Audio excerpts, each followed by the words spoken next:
Hello and welcome back to our candidate conversations. We're so glad that you've joined us. This is Travis Partney. He is running for Circuit Judge Division 3.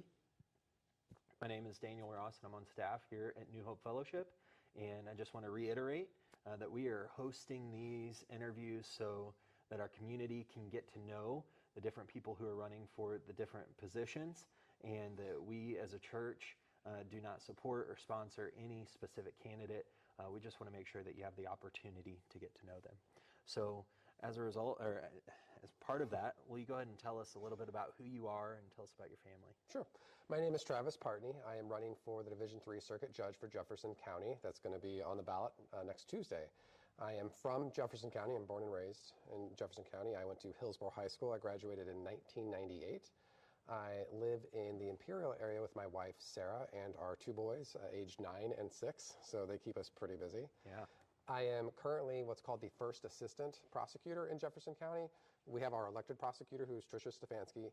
I work directly under her, and I help her run the office, but I'm also in charge of what's called the Special Victims Unit, which handle cases of murder, rape, child abuse, and domestic violence. Okay. Okay, so you grew up here and then... I did. Where yes. did you go to school? Hillsborough. I went to Hillsborough High School. And college? College, I went to Southeast Missouri State in Cape Girardeau, and for law school, I went to Mizzou. Awesome. Yeah. Well, I'm grateful that you're here and that you're chatting with us. Thank you for having me today. Why do you want to become a judge?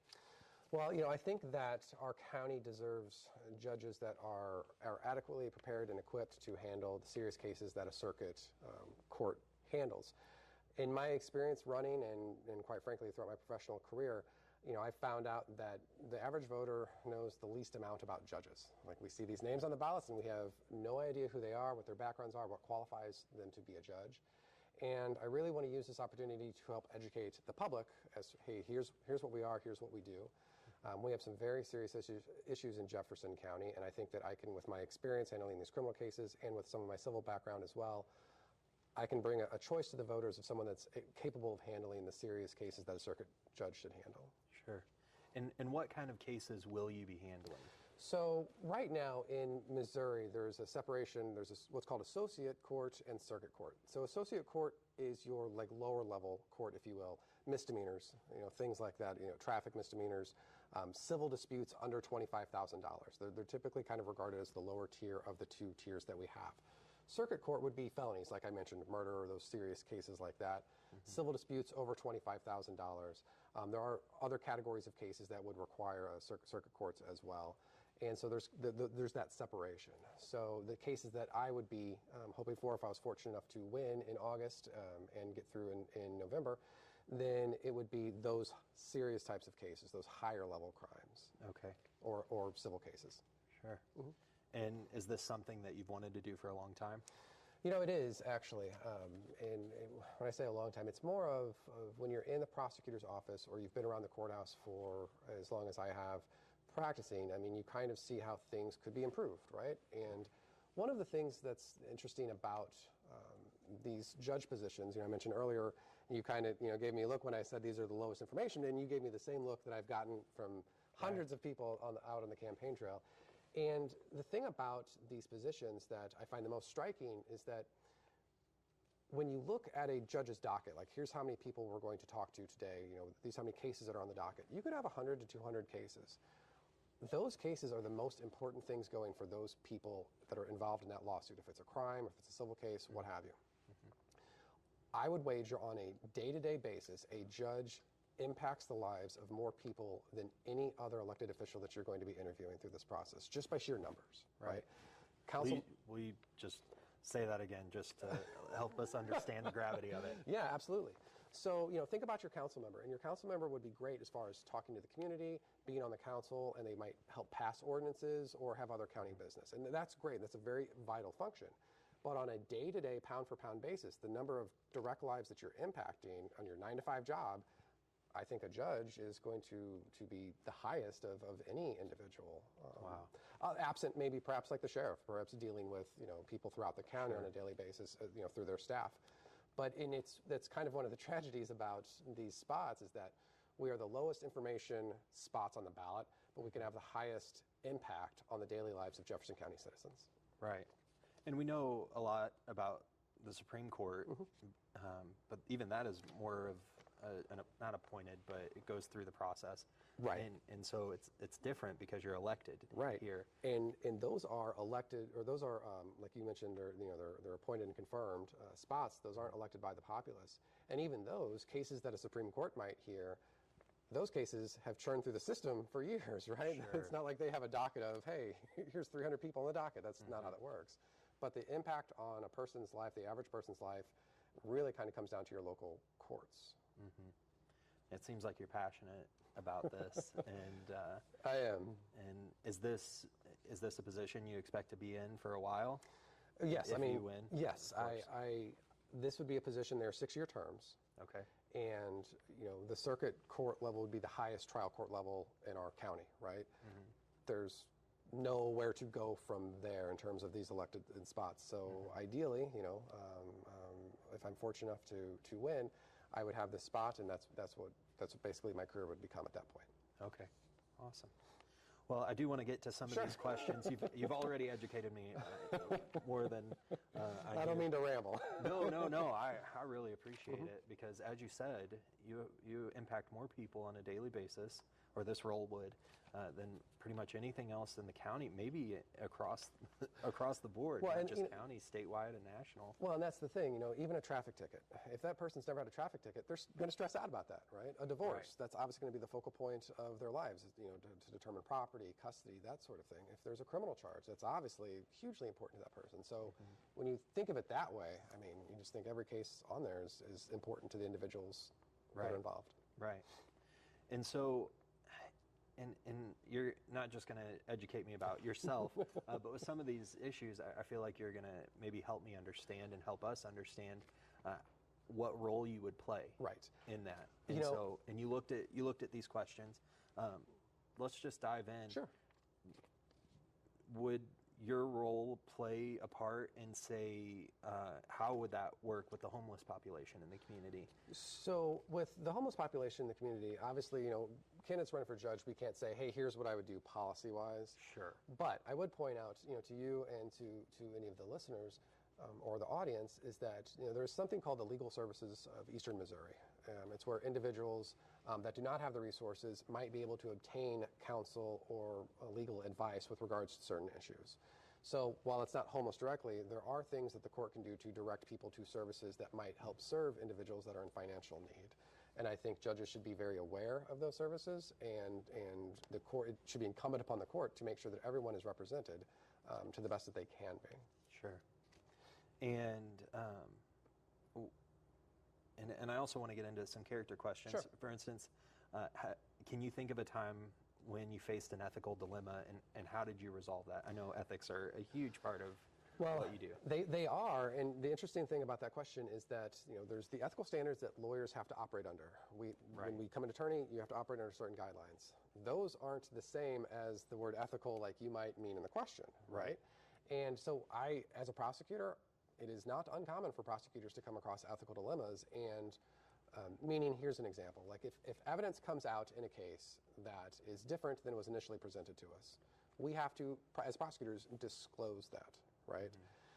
We might know that evidence will have no actual bearing on the case, will have no bearing on whether or not a person could be found guilty or not guilty necessarily, right? But we have an obligation to hand this material over. We also know, as attorneys, that a defense attorney's ethical obligations are radically different than a prosecutor's, meaning that the defense attorney's obligation is to represent their client to the best of their ability, obviously operate with candor to the court. They can't do anything, untoward or anything like that. But our job is to prove the case beyond a reasonable doubt. Their job is to make sure I don't do my job, right, in a way.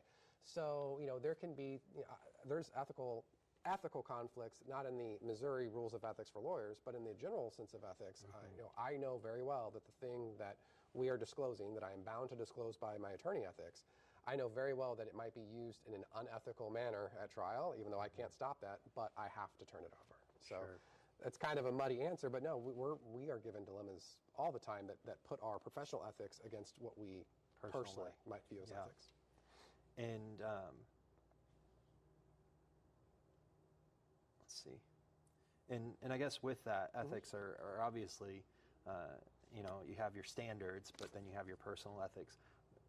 Just in general, not just ethically, but in general, who would you say or what would you say are your major influences? So my parents, first and foremost, I mean, they brought me and my brother and my sister up. Quite frankly, the golden rule was kind of ingrained in us through them. Treat others as you would have them treat yourself, right? I saw that question, and I have a 9-year-old and a 6-year-old boy. And my first thought was actually them, right? Because when you have kids, they actually influence you more than you realize they were going to.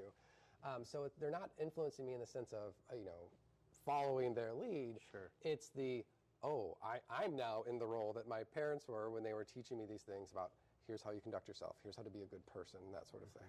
So ironically, I would say actually the younger generation is influential on me because that's something that you don't really realize until that baby's in your arms, right? And then your world changes. So my children are a huge influence on me in that sense. Yeah. Yeah, you're not the first candidate who said that. Well, that's good. Yeah. I am glad. I'm glad. I'm glad that others share that opinion. Yeah. Let's see. You've answered a lot of these already, and so I'm trying to find. I didn't mean to jump ahead. No. I want to make sure that I'm asking you good questions. Sure. And so I know this doesn't necessarily apply to you directly, but I really just would like your input on it. It seems like people are more interested or involved in politics than any other time, and at least in my memory, and even what I read about. Right. Why do you think that is? I could spend my entire time on this question. And I think there's a dimension to this that you would be better served to answer, but I also think there's a dimension to this that it's going to sound mundane, it might sound strange at first, so the iPhone came out in 2007. Okay. I was one of those guys standing in line for it, right? Okay. I was one of those early adopter. I was an early adopter for it. We have access to vast amounts of information at our fingertips and our ability to communicate at our fingertips in seconds. I think that is part of kind of what gets at to your question as far as people's interests. My also fear or my concern is that when you say people's interest in politics, I fear that we've let, on all sides, frankly, we've let politics kind of become a brand, right? And brand identity. And I think that... What do you mean by that? Meaning I think that, unfortunately, sometimes we find ourselves in situations that we want to, when we're confronted with ideas that are different or we're confronted with, a criticism, we want to protect our brand rather than actually engage in the question at hand, right? Media advertising is, almost $700 billion a year globally, right? And they do that for a reason, which is, Nike, McDonald's, like brands are effective. Like psychologically, they're effective for some people. So my concern, and I hope I'm wrong, is that we've kind of allowed politics in a lot of ways kind of become a branding type situation. And I think that goes into people's interests. One thing, like I said, with my kids, what I'm teaching them is to be good people, right? Be respectful. You might come across ideas that you don't like, but always be thinking about what you're presented with and be prepared to defend, your positions, right? You mentioned early adopter. I love technology. I love that sort of thing. But I think we're seeing a real downside to that sort of ability to just instantly communicate the first thought in your head without thinking, what's this really mean, right? And what are the ramifications? What are the ramifications, right? Sharing that? And I think also, now that sounds dark, it sounds pessimistic, but I think there's a bright side to that coin, which is I think we have a potential to be far more transparent in our government. We need to realize that potential, right? And I think what we're seeing now is a lot of frustration and a lack of transparency. And that's something through conversations like this, I want people to know, hey, here are the candidates, here's what they sound like, here's what they have to say. We need that. We don't need people going to the voting booths and just picking a name based on how many signs they've seen. Right. We need to do a better job of getting that information out to the public. So there's hope is kind of what I'm saying. But I think there's a frustration with a lack of transparency. Yeah. Sorry for the long-winded answer. No, I agree.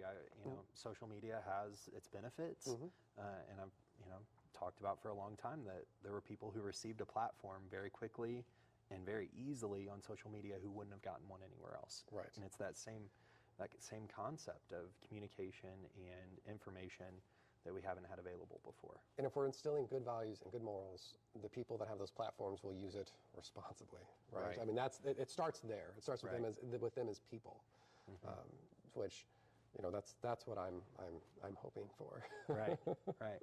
Well, and starting with people, I always want our viewers to get to know our candidates better, and that's why I added the lightning round of questions. And you talked to me beforehand. You said you're more nervous about these because you didn't receive these ahead of time. I'm nervous about the lightning round, but we'll see. Well, we'll start off hopefully easy. What is your favorite movie? Oh, easy. Not easy, apparently. I'd have to go with Star Wars, the original. Really? Yeah, Okay. A New Hope. Probably. Okay. Yeah. I'll allow the Star Wars franchise. If no, won't go that far. Okay, A New Hope, because I got a lot of good memories as a kid about A New Hope, so I'd say that's going one. the nostalgic route there. My kid's not a big fan, but Yeah. When you were 6 years old, what did you want to be when you grew up?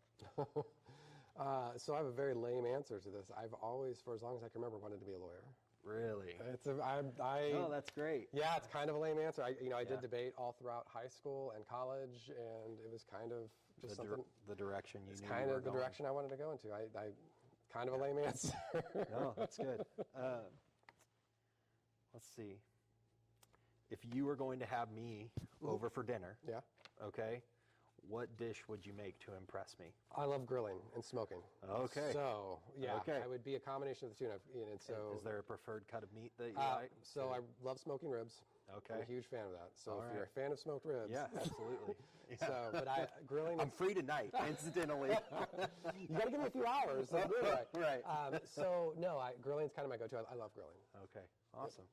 Awesome. And then let me check time. I didn't actually look at it. All modesty aside, okay, and I know that's all modesty aside, what are you better at than 90% of people? And it doesn't have to be serious. Like I would say I'm better than 90% of people at ping pong or playing guitar. So what are you better at than 90% of people?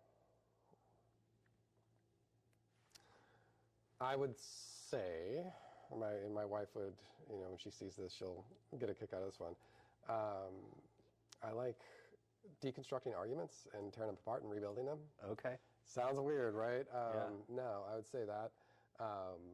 And probably painting. Really? Very cool. Very opposite kind of answer. But okay. With some of the stuff that I paint. So. Okay. Awesome. Well, it's been very enjoyable having you on. And where can people go to find out more information about you? So I have a website, votepartney.com. So if you go to votepartney.com, what you'll see is information about me, some links to cases that I've had. You'll also see an opportunity to, the candidates in this race had a debate on July 7th, and you can actually see clips from that debate. You can even watch the whole thing if you want, because there's a link there. But if you go to votepartney.com, one of the first things you'll see are links to actually watching the candidates in action and speak. So I would encourage everyone out there to do that.